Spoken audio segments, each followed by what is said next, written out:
Hi guys, ఇదైతే traditional recipe అనమాట. గుత్తి వంకాయ మీకైతే ఈరోజు నేను నేర్పించేద్దామని వచ్చేసాను అనమాట. సో ఇదైతే నా స్టైల్. మీ స్టైల్‌లో ఒకవేళ మీరు ఎలా చేస్తారో అది కూడా కామెంట్ చేయండి. నేను చూస్తాను. ఫస్ట్ అయితే ఒక గిన్నె పెట్టుకొని అందులో అయితే 1 టేబుల్ స్పూన్ ఆయిల్ యాడ్ చేసి, రఫ్‌గా చాప్ చేసుకున్న ఆనియన్ అయితే యాడ్ చేసేసి, అందులో అయితే 1 స్పూన్ సాల్ట్ యాడ్ చేస్తున్నాను. ఇక్కడ మీరు సాల్ట్ గుర్తుపెట్టుకోండి. ఇక్కడ యాడ్ చేసిర్రు కాబట్టి మీరు రేపు రెసిపీలో అయితే అసలు యాడ్ చేయకూడదు. నెక్స్ట్ ఇక్కడైతే లిడ్ పెట్టేసేసి ఇది మగ్గే వరకు నేనైతే టైం వేస్ట్ చేయకుండా పల్లీలు 1 కప్ తీసుకోండి. ఆల్రెడీ ఇవి రోస్టెడ్ అనమాట. పల్లీలయితే నేను ఆల్రెడీ ఆయిల్ లేకుండా రోస్ట్ చేసి స్టోర్ చేసుకుంటాను.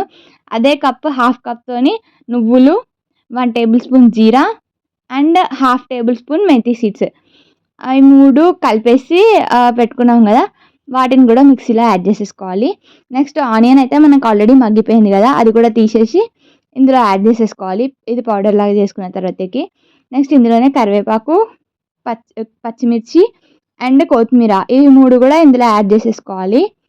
అండ్ నెక్స్ట్ వచ్చేసి 1 టేబుల్ స్పూన్ కారం, next 1 tablespoon garam masala, 1 tablespoon ధనియా పౌడర్. ఇవి 3 కూడా యాడ్ చేసుకొని మంచిగా ఫైన్ పేస్ట్ లాగా ఒక 1 గ్లాస్ వాటర్ యాడ్ చేసుకోవాలి.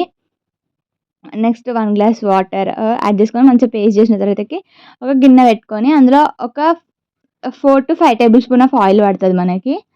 డైటింగ్ అట్లాంటివి ఈ రెసిపీస్‌లో కుదరవనమాట. ఆయిల్ అయితే మనం పక్కా వేసుకోవాలి. ఇక్కడైతే మనకైతే ఫస్టే వంకాయ కట్ చేసి పెట్టుకోవాలి. కింద నుంచి 4 ఘాట్లులాగా పెట్టుకోవాలనమాట. ఉప్పు నీళ్ళలో సోక్ చేస్తే మంచిగా మనకుంటాయి. నెక్స్ట్ ఇందులో యాడ్ చేసి ఒక సాల్ట్ ఏసేసుకుంటే మనకి ఒక 10 మినిట్స్‌లో మగ్గిపోతాయి. ఆ కలర్ చేంజ్ అవుతది మీకు మగ్గిపోయినాయని తెలవడానికి. ఆ తర్వాత పేస్ట్ యాడ్ చేసి, సారీ టు సే దట్ నేనైతే ఇక్కడ క్లిప్ మిస్ అయిందనమాట. చింతపండు రసం యాడ్ చేయడము. ఆ చింతపండు రసం యాడ్ చేయాలి మీరు సోక్ చేసి పెట్టుకున్న దాన్ని.